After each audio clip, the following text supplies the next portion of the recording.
actual scientific. Good morning from Denton, Texas.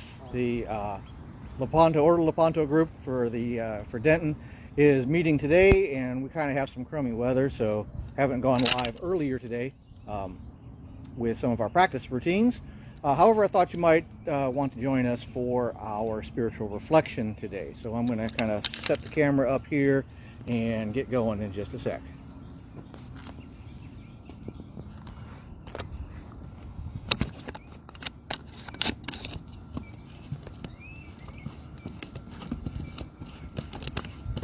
All right. You see Oscar, our... All right.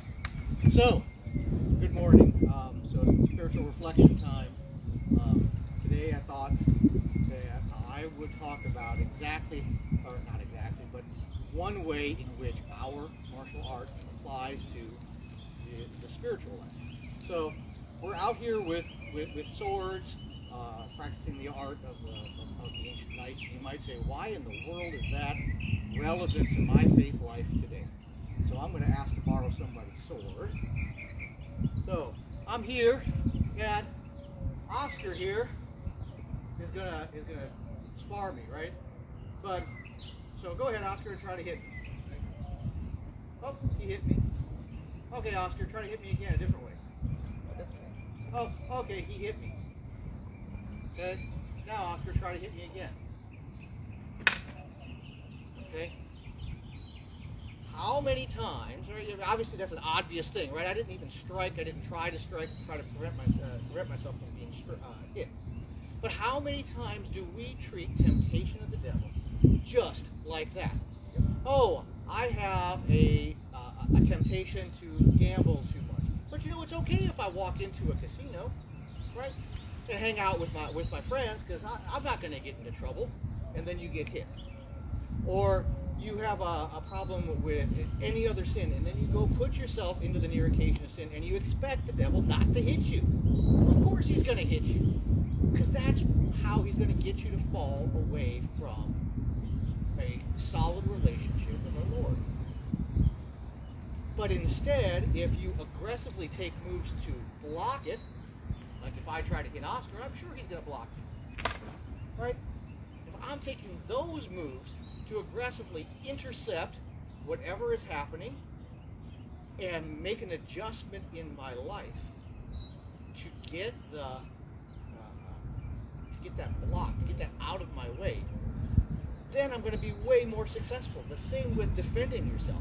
If you let the other guy hit you, punch you, hit you with a sword, kick you, you're not going to be very successful at defending yourself.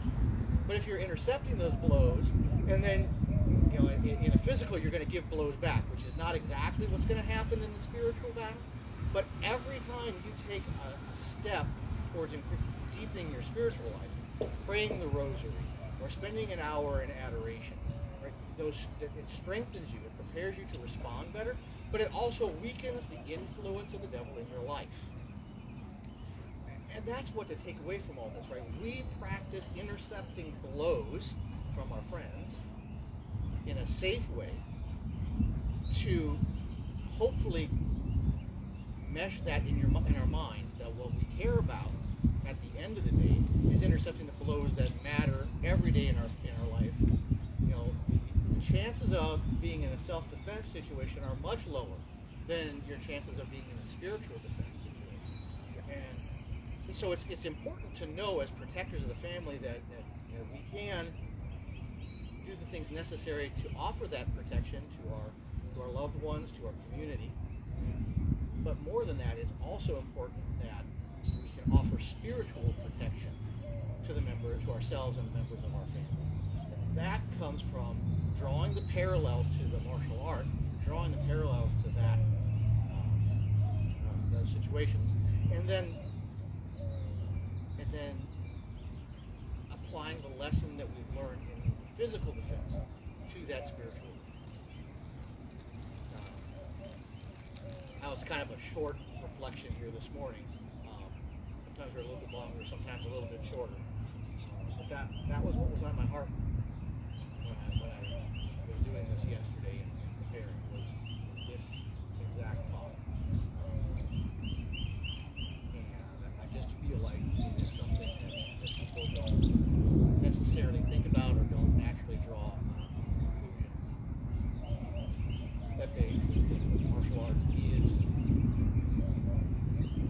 something that can be applied to other things. Tactics and strategy are tactics and strategy, regardless of your defense situation. We use them in the military, we use them in self-defense, we use them in spiritual warfare. I mean, they call it spiritual warfare or spiritual combat. That's because spiritual warfare, because it is a combat situation, just like the other two.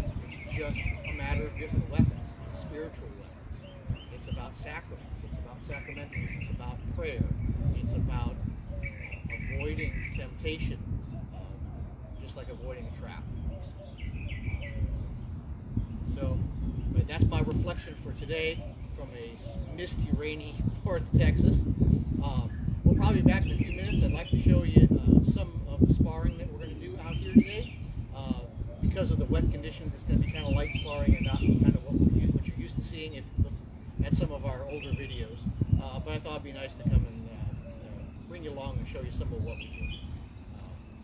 So I hope everybody's having a great day.